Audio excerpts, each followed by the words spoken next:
नमस्ते सबैजनालाई। म डाक्टर भूमिका जीसी, बालरोग विशेषज्ञ।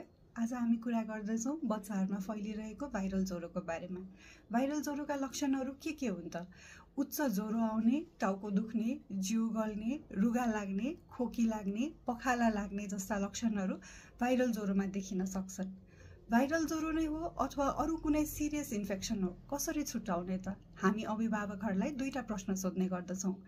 के तपाईको बच्चालाई रुगा लागेको छ र घर अथवा स्कुलमा अरू पनि कोही बिरामी छ कि छैन? यदि यी दुई प्रश्नकै जवाफ हो भन्नुहुन्छ भने भाइरल ज्वरो हुने चान्सेस बढेर जान्छ। अब भाइरल ज्वरोको उपचार कसरी गर्ने त? भाइरल ज्वरो भएको हुँदाखेरि यसको कुनै सठिक उपचार भने छैन। बच्चालाई सजिलो बनाउने, यसको लागि ज्वरो आयोमा ज्वरोको औषधि खुवाउने, खोकीको औषधि दिने, प्रशस्त मात्रामा झोलकुरा खुवाएर बच्चालाई घरमा आराम गराउँदा 5 देखि 7 दिनसम्म लाग्न सक्दछ यो ज्वरो ठिक हुन। अब डाक्टरकोमा कहिले लैजाने त?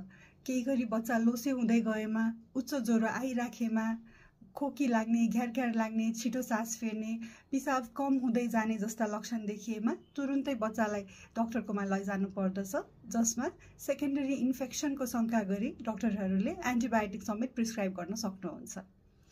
अन्यथा आराम गराएर सजिलो बनाउँदाखेरि यो ज्वरो बिस्तारै ठिक भएर जान्छ। नआत्तिकन धैर्य गरी उपचार गर्नुहोला। धन्यवाद।